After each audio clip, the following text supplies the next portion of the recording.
Now, I'm not saying that I have a solution to the problem, but I have created a slightly alternate model to show you a couple examples of minor alterations to fundamental assumptions, which could possibly lead to extreme changes in the overall picture of the face of the Earth using the same relative distances between known points.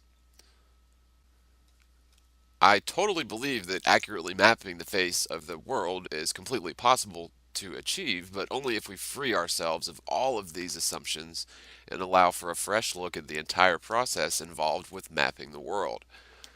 So, to give you an illustration of what I mean, look at this flat Earth map, which I just sort of drew up as an example. It's not intended to be entirely accurate, but instead just a rough illustration of the point that I'm trying to make. So the first major difference you'll notice is that the North Pole, or the 90-degree latitude north, is not a single point, but is instead a ring.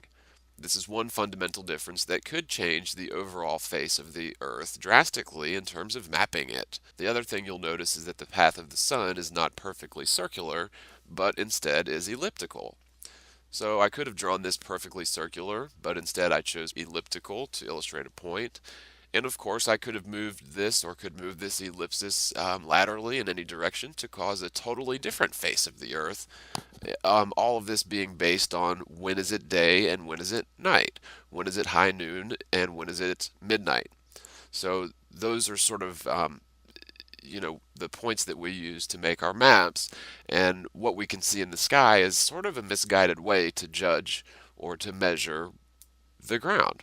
Again, mariners have used the sun and the stars to accurately navigate throughout history, even during Columbus's time. Remember, Columbus had maps that worked, yet an entire set of continents was completely missing from the entire model. So the point here is that it is entirely possible to have working maps that do not accurately represent the face of the Earth in terms of relative sizes and distances between continents. If you don't take anything else away from this video, I hope you take that. That goes for the azimuthal equidistant map as well. Not to get sidetracked, but the AE map is also skewed increasingly, but instead of being, like the equator is most correct, the most correct portion of any equidistant or the azimuthal equidistant map is the very center of it, getting less and less correct the further you get from the center. So, okay, the point here is that we assume that since it's 12 noon at point A while it's midnight at point B, and vice versa, then we must somehow conclude that point A and point B are on opposite sides of the North Pole. That assumption is made in the map that I've created for this exercise in critical thought. However, I figured it was adequate to mention this and just to leave it unchanged and only changing the two details of this hypothetical model I mentioned for the reason of impressing upon the viewer that we certainly need to be rid, or we can certainly consider this by being rid of lots of different sorts of assumptions going into the map making process. Again, I'm no cartographer, but I'm certain that one will eventually stumble on this topic and try to map the plane. I'm also pretty well certain that there's something we're missing, but I can't quite put my finger on it. Another possible way to change the matrix of the map and see how it affects the results would be to move all of the ellipses off center to some degree or another, which would also change the entire matrix, and we'd have a different result, which would technically work if the correct sizes and distances between the continents were represented, which I'm sure is not the case with the continents pasted onto this example. Again, I've taken globe Earth continents and placed them in the approximate positions to where they would appear on such a map.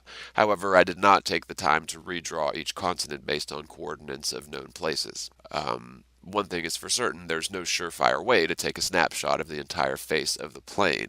If we assume that the images we get from the International Space Station are at least geographically accurate, which is giving NASA a lot of credit for argument's sake, but assuming that the field of view aboard the footage from the ISS would be similar to what we see at around 300 miles in altitude actually, then even from that great vantage point, you can barely see a bit of the face of the Earth, and you can only make out a little bit of coastline once in a while, never enough to discernibly make out any landmark coastlines of note to really understand what you're looking at on a map, that's for sure.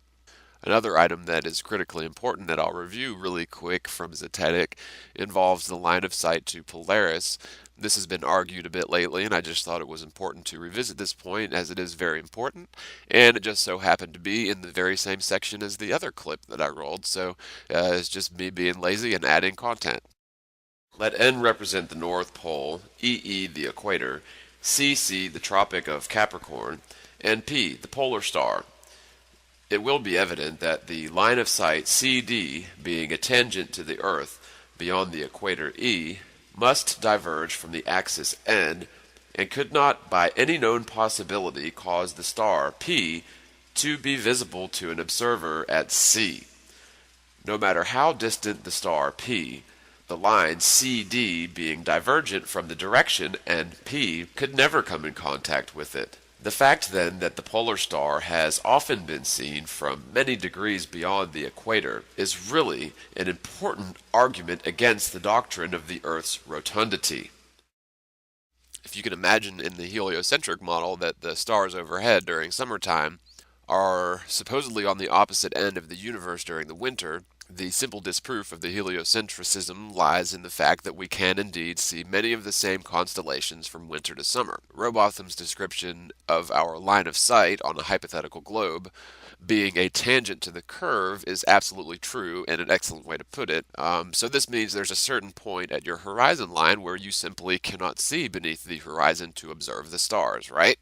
Okay, so on the flat Earth model, this is simply the natural operation of perspective. Of course, however, if we're humoring the globe, then your line of sight towards the heavens is limited by the ground and the curve of the Earth. I just wanted to highlight this point from Zetetic as it's a fundamental principle of the Jeranism effect, as well as the Morgile effect, which are respectively the first point being we can see many of the same stars from winter to summer, spring to autumn, which any constellation above your head in one season would be on the opposite end of the visible space or the opposite end of the universe during the opposite season. And of course, the Morgile effect being the moon making its circuit around the Earth should only be visible during the day for half of each month. You should have 15 days or so of each month where the moon is only visible during the day. So, if we're on a spinning globe, then the sector of visible space overhead during the winter months would indeed be on the opposite end of the universe for the summer, and so we know for sure that the heliocentric model is incorrect. There are some tweaks that need to be made to the flat Earth model or the flat Earth map, of course. However, I wouldn't necessarily call every one of the flat earthers liars, because it appears that the southernmost region, known as Antarctica, is hiding a key piece of this puzzle, and I believe that that is the reason for the Antarctic Treaty. I've often wondered if there are certain southern areas which might be vast seas, which drift far beyond the path of the sun, but that's probably a topic for another video.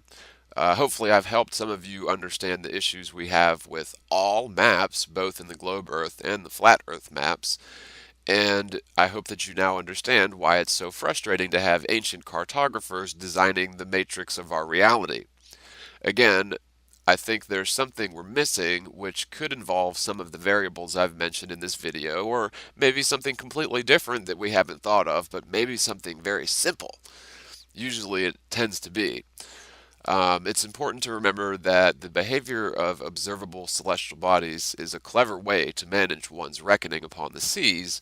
However, the celestial bodies do not necessarily dictate or represent the actual face of the Earth as a whole. I believe if we had the ability to image the entire face of the Earth, it would look like a foreign image, unlike most of our maps, or totally different than any of our maps. I think that's probably going to be the case. The problem is this plane is so very vast, it's impossible for us, being so tiny in comparison, to get a good look at the entire thing. Since the horizon continues to raise with the observer for all known altitude records, sans that of anything involved with NASA, since they are obviously completely full of it, but for all we know, the expanse of the plane could stretch out to infinity, and the path of the sun itself is the only boundary to our world. So it's just an imaginary boundary, much like the latitude and longitude lines are imaginary lines. There could be ice all around us, like in the Rowbotham model. There could be a combination of that and vast, endless seas in some other direction south. I've never personally been beyond the South Pole. I've actually never left the United States, but I've never been beyond the South Pole, that's for sure, as Admiral Byrd allegedly has. But I personally don't need to in order to know for certain that the Earth isn't a spinning sphere. I'm fully aware that the world is a stationary plane, and it's comforting to know that the spot that you're standing on now has never moved even a single yard. Ever.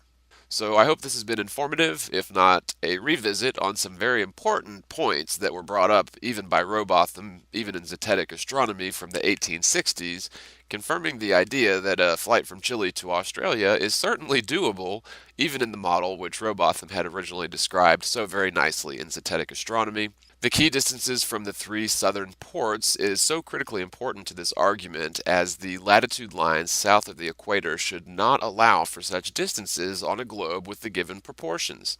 The fact that Polaris has been documented as visible from as far south as the Tropic of Capricorn is an important point that needs to be considered. To end this once and for all, we should do away with the Antarctic Treaty, which would allow for corporate activity, at least in the southernmost regions. Um, if nothing else, this would provide a source of energy and resources, which we don't necessarily need. I mean, we've got alternatives for free energy, but of course they're going to drill and dig for, quote, fossil fuels, which aren't made out of fossils, by the way.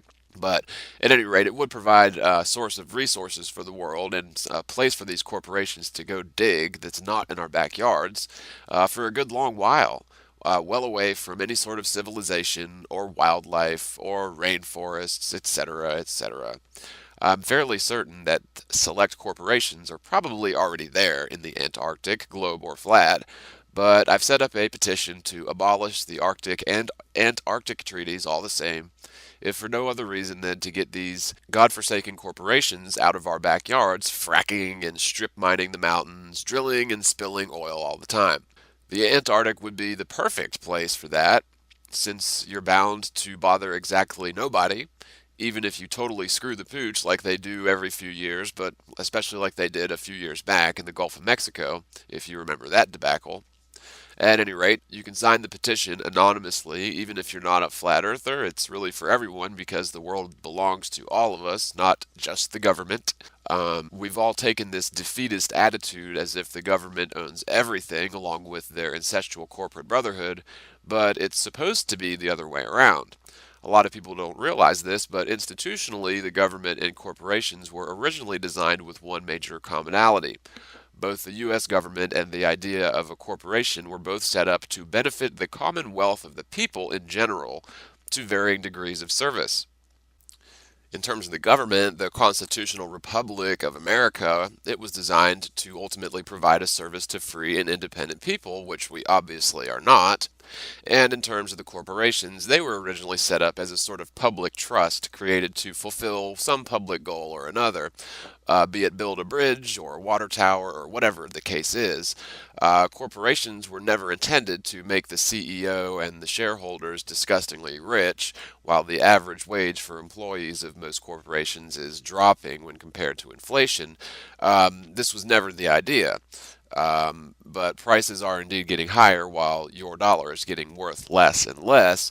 But in most situations, the average person doesn't get a raise, let alone full-time hours in many cases. And so the wages remaining stagnant while inflation increases, that means technically our wages are dropping. But I sort of digressed. But my point was that the governments from the 1950s are no longer in control of this world, and indeed most of the people who signed the Antarctic Treaty in the first place aren't even alive anymore.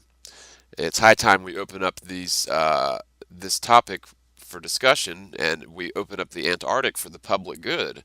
Ball or plain, if we could actually make enough noise to get real attention on the Antarctic Treaty, it would ultimately create a ton of jobs overnight, as well as allow for exploration of an otherwise uncharted landmass here on Earth, flat or round. There are areas in the jungles of South America, in the southern hemisphere, obviously, that are home to numerous ancient sites, often attributed to the Mayan civilization, but they remain untouched.